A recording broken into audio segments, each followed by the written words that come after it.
الحمد لله رب العالمين والعاقبة للمتقين والصلاة والسلام على أشرف الأنبياء وسيد المرسلين أما بعد فأعوذ بالله من الشيطان الرجيم هو الذي جعل لكم الليل لباسا والنوم سباتا وجعل النهار نشورا۔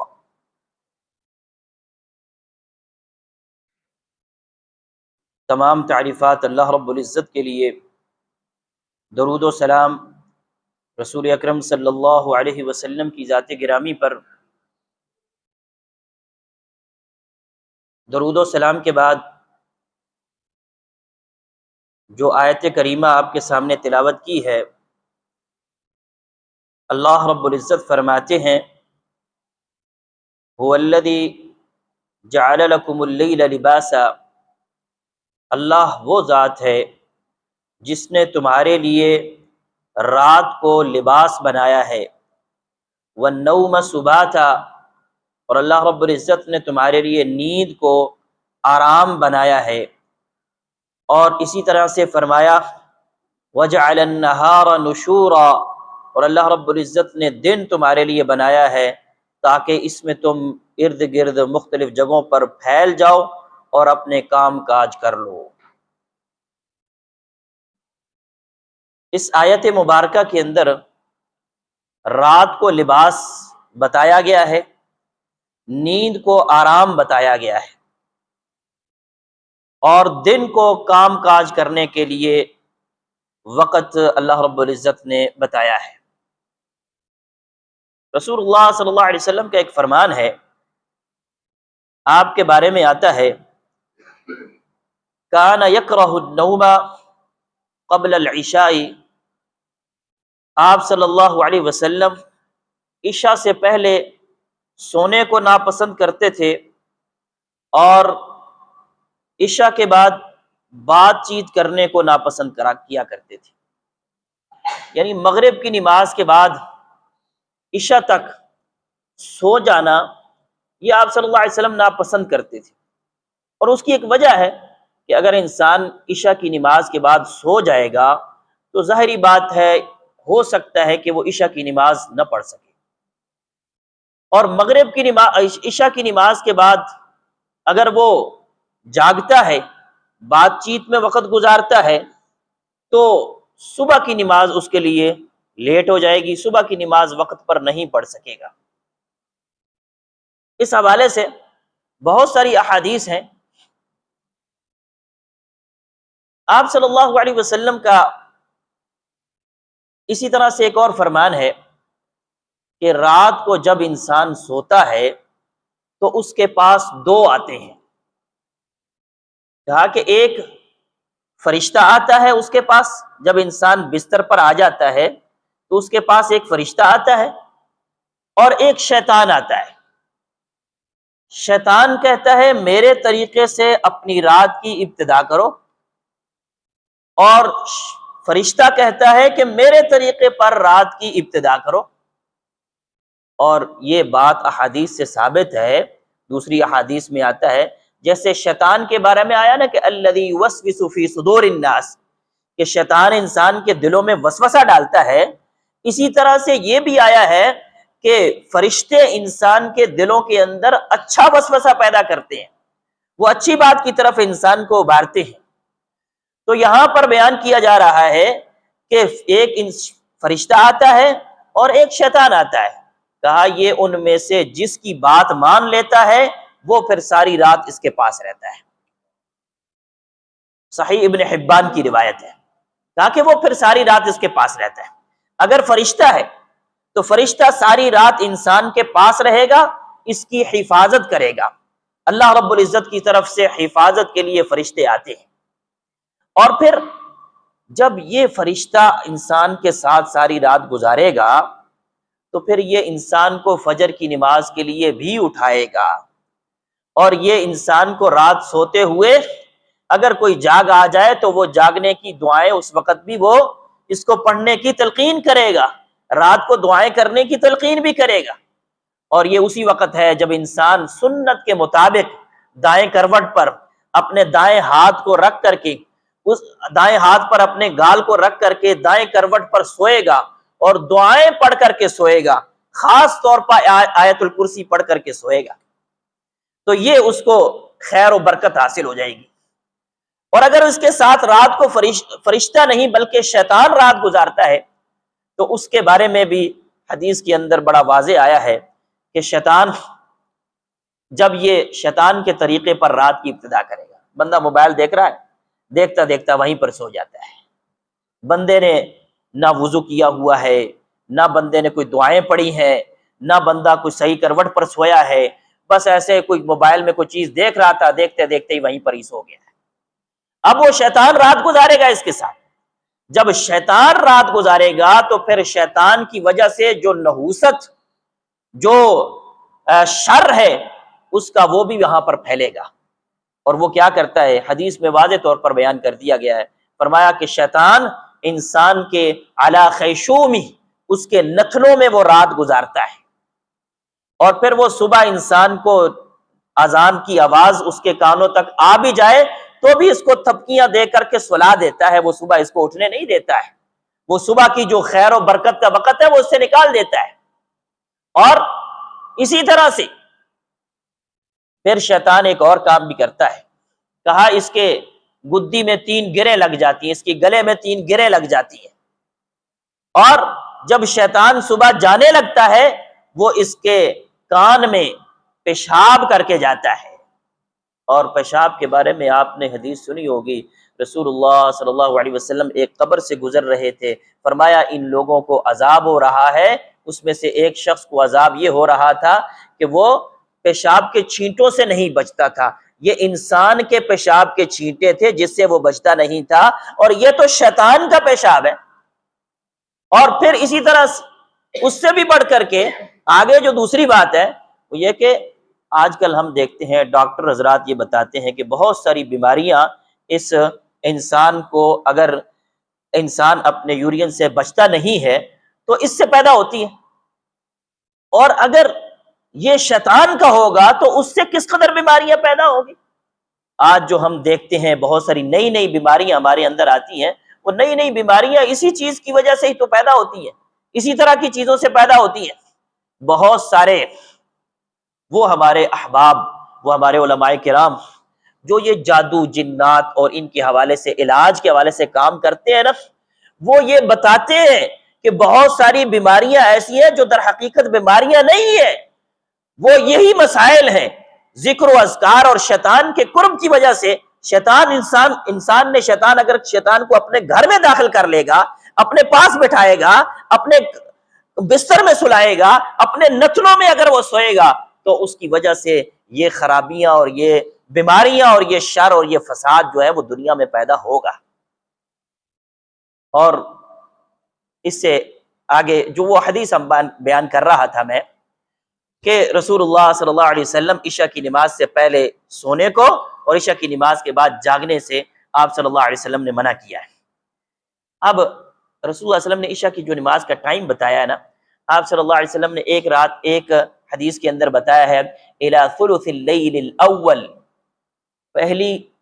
ثلث تک، رات کے پہلے ثلث تک۔ کیا مطلب، اگر رات کو ہم 3 حصے میں کرتے ہیں تو پہلا تہائی حصہ جو ہے وہ اس تک نماز کا ٹائم ہے۔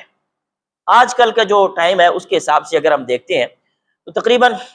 5:30 بجے سے کچھ دیر پہلے جو ہے وہ سورج غروب ہو رہا ہے، اور صبح جو صادق صبح جب طلوع ہوتی ہے تقریباً 5 بجے سے کچھ ٹائم 10 منٹ پہلے وہ ہو جاتا ہے، تو تقریباً یہ ہم دیکھنے میں 11.5 گھنٹے بنتے ہیں ٹوٹل رات کے آج کل کے دن۔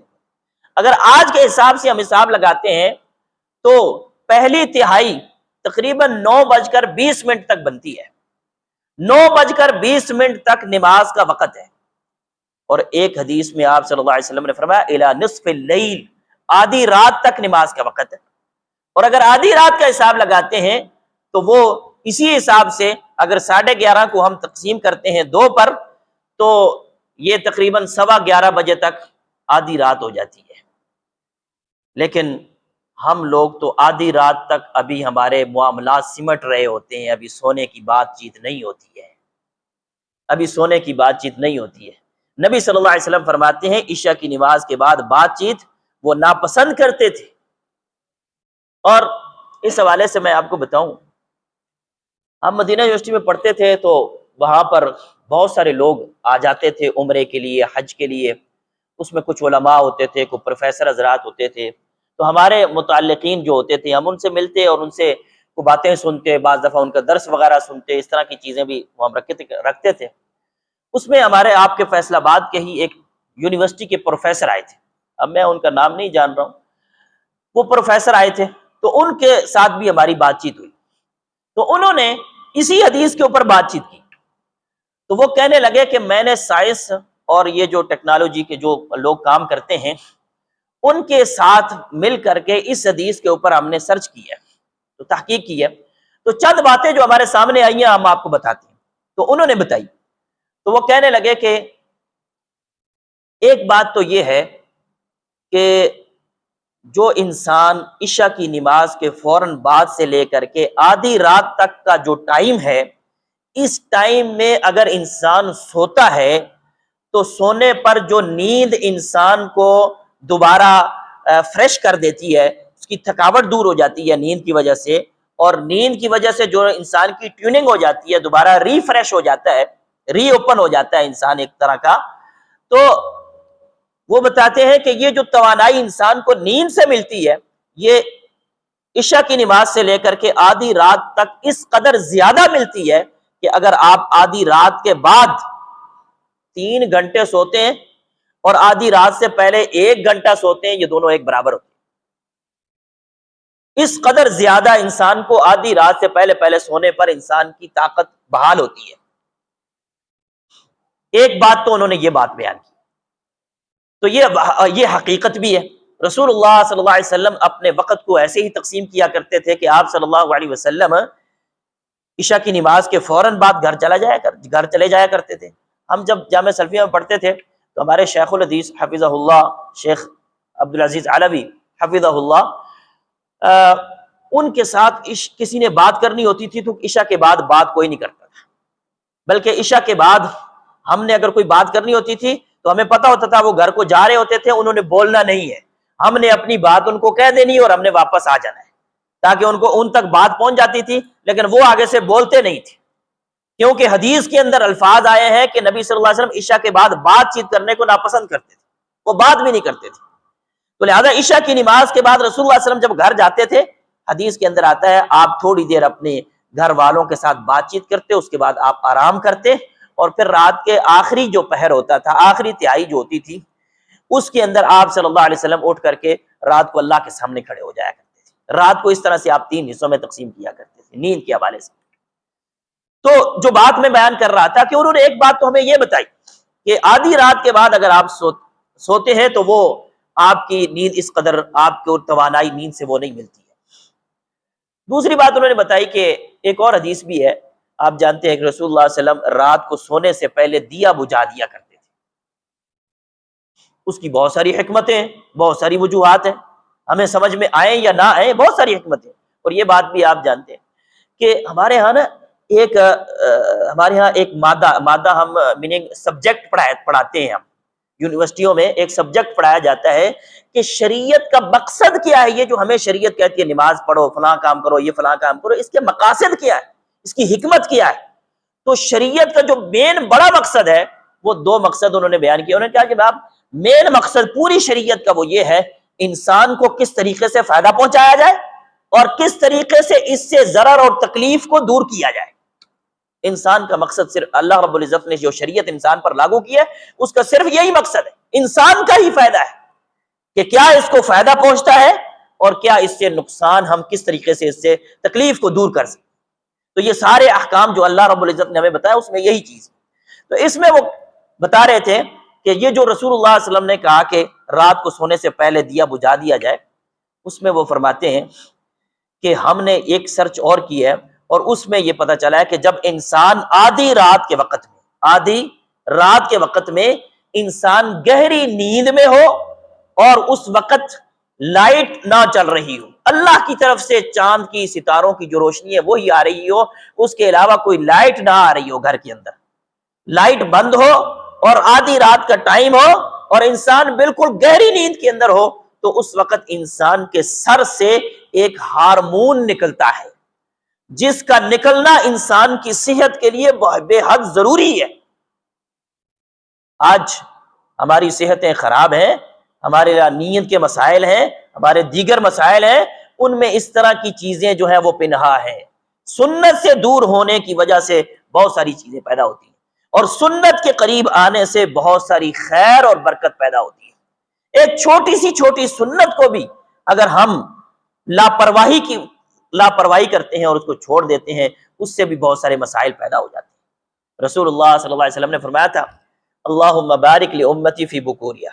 اے اللہ میری امت کے فجر کے وقت میں برکت ڈال دے۔ اور اب یہ جو حدیث میں نے آپ کے سامنے سنائی ہے، تو رات کو اگر انسان جلدی سو جائے، صبح خود بخود ہی اس کو جاگ آ جاتی ہے۔ اور آج کل کی جو رات ہے، یہ تو واقع ویسے ہی رات بہت لمبی ہوتی ہے، اور ان دنوں کو تو رسول اللہ صلی اللہ علیہ وسلم نے فرمایا ربیع المؤمن، مومن کے لیے موسم بہار ہے، کہ مومن راتوں میں تہجد پڑھ سکتا ہے ان میں، اور دن کو روزہ رکھ سکتا ہے، کہ دن چھوٹے ہوتے ہیں تو دن میں روزہ بھی رکھ سکتا ہے۔ تو بات کرنے کا مقصد یہ ہے کہ یہ خیر و برکت جو ہے وہ ہم سے دور ہو جاتی ہے، لیکن ہم نے ان کے اوپر عمل کس قدر کیا ہے۔ ہمارے ایک دوست ہے دمام میں میں ہوتا تھا، وہاں پہ کام کرتے تھے، ہمارے ایک ساتھی تھے، وہ وہاں سے چلے گئے، پھر آسٹریلیا چلے گئے، تو اب وہاں پہ ہوتے ہیں، تو ان کے ساتھ ایک دن بات ہو رہی تھی، تو انہوں نے مجھے بتایا، میں ان کی بات سن کے بڑا حیران ہوا۔ انہوں نے کہا یہ چیز تو ہمارے سامنے ہم دیکھتے ہیں، وہ کیا ہے؟ کہتے وہاں پر قاعدہ قانون ہے کہ جناب 5 بجے یا 6 بجے کے بعد، بعض دنوں میں 5 بجے، بعض دنوں میں 6 بجے کے بعد یہاں پر کوئی چیز کھلی ہوئی نہیں ہوتی ہے، سب کچھ بند ہو جاتا ہے، سوائے ایمرجنسی کے سب کچھ بند ہے، کوئی بندہ باہر نہیں نکلتا ہے، کوئی نکل نہیں سکتا ہے، روڈ ویران ہے، باہر سارا کچھ نظر نہیں آتا ہے۔ اور کہتے ہیں صبح اگر آپ نماز پڑھنے کے لیے نکلیں گے تو آپ کو روڈ کے اوپر رش نظر آئے گا گاڑیوں کا، لوگ اس ٹائم میں کام کے لیے جا رہے ہوتے ہیں، اور وہ کافر ہیں۔ انہوں نے سمجھا ہے کہ نبی صلی اللہ علیہ وسلم کے اس فرمان میں بہت فوائد ہے ہمارے لیے، اور وہ فوائد حاصل کر رہے ہیں، لیکن مجھے اور آپ کو یقین ہی نہیں ہو رہا۔ مجھے ایک بھائی نے بتایا، میں بڑا حیران ہوا، کہتا ہے کہ میں نے ایک دن جمعہ پڑھانا تھا شہر کی ایک مسجد کے اندر، تو انہوں نے مجھے بتایا کہ یہ مسئلہ ہے شہر کی مسجد، شہر کے علاقے کے اندر یہ مسئلہ ہے، جس کو بھی آپ ذرا ڈسکس کریں۔ مسئلہ کیا تھا؟ مسئلہ یہ کہ وہ مجھے کہنے لگا کہ جناب ایک دن میں نے وہاں پر نماز پڑھی، تو زہر کی نماز پڑھی، زہر سے پہلے ایک بندے نے پہلے 2 رکعتیں کر کے پڑھی، اس کے بعد اس نے زہر کی 4 سنتیں پڑھی۔ میں نے اس سے پوچھا کہ یہ کیا؟ تو مجھے اندازہ تو تھا، کیونکہ میں بھی اسی تاجر انہی برادری کے اندر ہوں، تو مجھے اندازہ تو تھا کہ ان لوگوں کا یہ لوگ کیا کرتے ہیں۔ کہتے پھر میں نے اس سے پوچھ لیا، اس نے بتایا کہ یہ فجر کی نماز تھی جو میں نے ابھی پڑھی ہے۔